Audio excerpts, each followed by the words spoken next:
Hi hello ನಮಸ್ಕಾರ ಸ್ನೇಹಿತರೆ, ಎಲ್ಲರೂ ಹೇಗಿದ್ದೀರಾ? ಎಲ್ಲರೂ ಚೆನ್ನಾಗಿದ್ದೀರಾ ಅನ್ಕೊಂತೀನಿ. ನಾನು ಕೂಡ ಚೆನ್ನಾಗಿದ್ದೀನಿ. ಇವತ್ತು ನಾನು ವಿಯೆಟ್ನಾಂದ one of the best beach ಅಂತೆ ಪ್ರಸಿದ್ಧವಾದಂತಹ ಟೂರಿಸ್ಟ್ ಪ್ಲೇಸು ನ್ಯಾಚಾಂಗಲ್ಲಿ ಇದ್ದೇವೆ.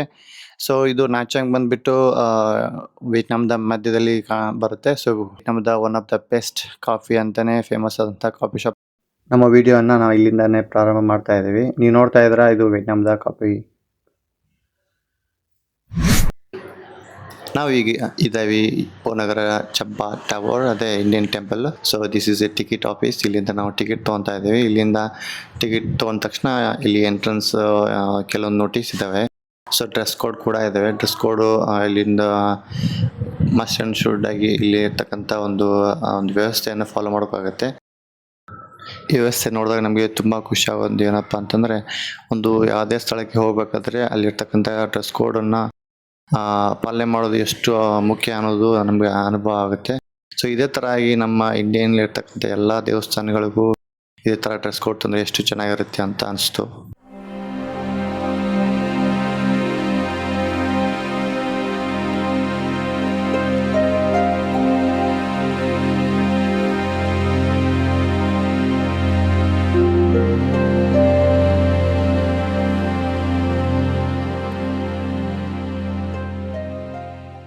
ಈ ದೇವಾಲಯವನ್ನು 8ನೇ ಶತಮಾನದಿಂದ 13ನೇ ಶತಮಾನದ ನಡುವೆ ಚಾಂಪಾ ಸಾಮ್ರಾಜ್ಯದ ರಾಜರು ನಿರ್ಮಿಸಿದರು. ಆ ಕಾಲದಲ್ಲಿ ಭಾರತ ಮತ್ತು ಚಾಂಪಾ ರಾಜ್ಯದ ನಡುವಿನ ವ್ಯಾಪಾರ ಹಾಗೂ ಸಾಂಸ್ಕೃತಿಕ ಸಂಬಂಧಗಳು ಬಹಳ ಗಟ್ಟಿಯಾಗಿದ್ದವು. ಆದ್ದರಿಂದ ಹಿಂದೂ ಧರ್ಮ ಮತ್ತು ಭಾರತೀಯ ವಾಸ್ತುಶಿಲ್ಪ ಪ್ರಭಾವ ಇಲ್ಲಿ ಕಾಣಬಹುದು. ಈ ದೇವಾಲಯದ ಮುಖ್ಯ ದೇವತೆ ಪೋ ನಗರ ಅವರನ್ನು ಹಿಂದೂ ಧರ್ಮದ ದುರ್ಗಾದೇವಿಯ ರೂಪವೆಂದು ಪರಿಗಣಿಸಲಾಗುತ್ತದೆ.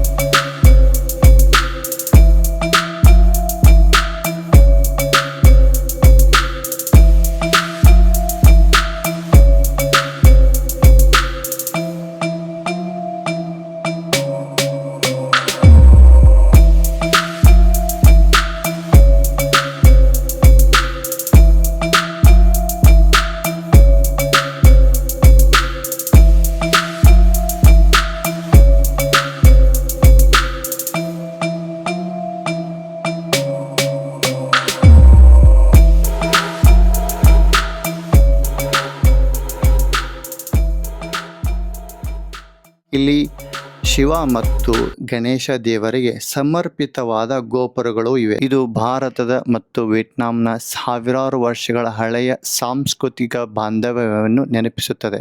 ಇಂದು ನಾವು ನೋಡುತ್ತಿರುವ ಈ ಪೌನಗರ ದೇವಾಲಯವನ್ನು ನಿರ್ಮಿಸಿದವರು ಯಾರು ಗೊತ್ತಾ? ಅವರೇ ಈ ಚಂಪಾ ಸಾಮ್ರಾಜ್ಯದವರು.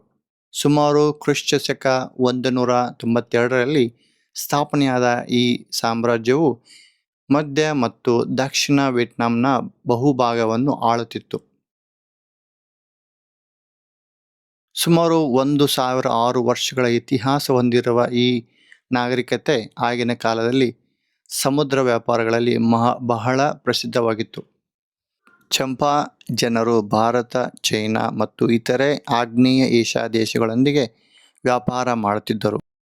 ಈ ವ್ಯಾಪಾರದ ಮೂಲಕ ಭಾರತದ ಸಂಸ್ಕೃತ ಭಾಷೆ ಮತ್ತು ಹಿಂದೂ ಧರ್ಮದ ಪ್ರಭಾವ ಚಂಪಾ ರಾಜ್ಯಕ್ಕೆ ತಲುಪಿತು. ಅದರ ಪರಿಣಾಮವಾಗಿ ಅವರು ಶಿವ, ವಿಷ್ಣು, ಗಣೇಶ ಇಂದಿಗೂ ಪೌನಗರ ದೇವಾಲಯದಲ್ಲಿ ಆ ಹಿಂದೂ ಸಂಸ್ಕೃತಿಯ ಪ್ರಭಾವ ಸ್ಪಷ್ಟವಾಗಿ ಕಾಣುತ್ತದೆ.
ಸ್ನೇಹಿತರೆ, 15ನೇ ಶತಮಾನದಲ್ಲಿ ಚಂಬಾ ಸಾಮ್ರಾಜ್ಯ ದುರ್ಬಲವಾಗಿ ತೊಡಗಿತು.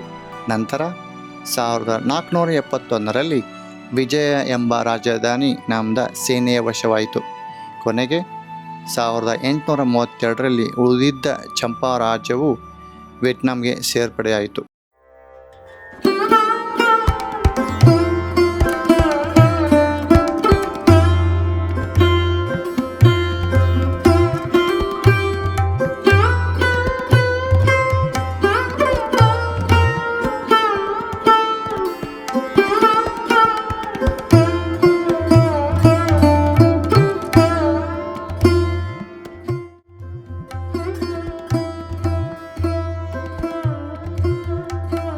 ಆದರೂ ಚಂಪಾ ಜನರ ಸಂಸ್ಕೃತಿ ನಾಶವಾಗಲಿಲ್ಲ.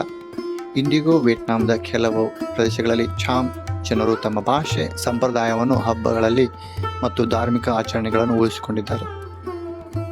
ಆದ್ದರಿಂದ ಪೋ ನಗರ ದೇವಾಲಯವು ಕೇವಲ ಒಂದು ಪ್ರವಾಸಿಗ ತಾಣವಲ್ಲ, ಇದು ಚಂಪಾ ನಾಗರಿಕತೆ, ಹಿಂದೂ ಸಂಸ್ಕೃತಿ ಮತ್ತು ವಿಯೆಟ್ನಾಮದ ಶ್ರೀಮಂತ ಇತಿಹಾಸವನ್ನು ನಮ್ಮ ಮುಂದೆ ಜೀವಂತವಾಗಿ ತೋರಿಸುವ ಅಮೂಲ್ಯ ಪರಂಪರೆಯಾಗಿದೆ.